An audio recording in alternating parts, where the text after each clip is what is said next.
Hello friends, అందరికీ నమస్కారం. అయితే మన ఛానల్లో ఇందిరమ్మ ఇండ్ల అప్లికేషన్ స్టేటస్ చెక్ చేసుకోవడం ఎలా అని చెప్పేసి ఒక వీడియో అయితే చేయడం జరిగింది. దానిలో చాలామంది అడుగుతున్నటువంటి ప్రశ్న ఏంటంటే, ఈ ఇందిరమ్మ ఇండ్ల అప్లికేషన్ స్టేటస్లో మా పేరు వచ్చింది, మరి మాకు 5 లక్షలు ఇస్తారా, మాకు ఇల్లు మంజూరైనట్టేనా, మేము సెలెక్ట్ అయినట్టేనా అని చెప్పేసి కామెంట్ సెక్షన్లో ఎంతోమంది అయితే డౌట్స్ అడగడం జరుగుతున్నారు. అయితే ఈ డౌట్ క్లారిఫై చేయడానికి ఈ వీడియో అయితే చేయడం జరుగుతుంది. వీడియో ఎక్కడ మిస్ చేయకుండా పూర్తిగా చూడండి, మీ డౌట్కి సమాధానం దొరుకుతుంది. అయితే మీరు కనుక మన ఛానల్కి ఫస్ట్ టైం వచ్చినట్లయితే తప్పకుండా సబ్స్క్రైబ్ చేసుకోండి, ఈ వీడియోని లైక్ చేయండి.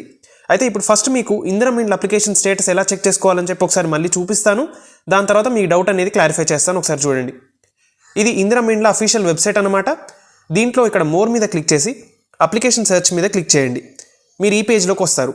మీరు ఇక్కడ సెర్చ్ బై అన్నప్పుడు mobile number, Aadhaar number, application ID, ration card number ఏదో ఒక దాన్ని మీరు అక్కడ ఇచ్చి సెర్చ్ చేసుకోవాల్సి ఉంటుంది.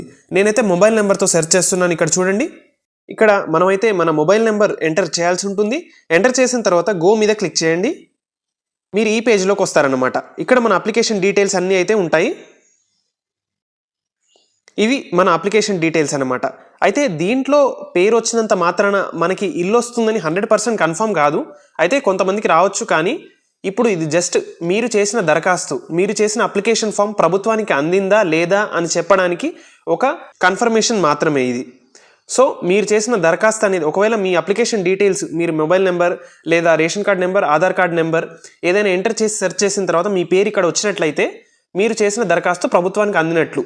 సో దీని తర్వాత మళ్ళీ గ్రామ సభల్లో నిర్వహించి తర్వాత అసలైన నిజమైన లబ్ధిదారులను ఎంపిక చేసుకొని మన చేసినటువంటి ప్రజాపాలన సర్వే ద్వారా, ఇందిరమ్మ ఇండ్ల సర్వే ద్వారా, వేరే వేరే సర్వేలన్నింటిలో మీ డేటా అనేది తీసుకొని మీరు ఇందిరమ్మ ఇండ్లకు అర్హులా కాదా అని తెలుసుకున్న తర్వాతే మీకు ఇల్లు ఇస్తారు.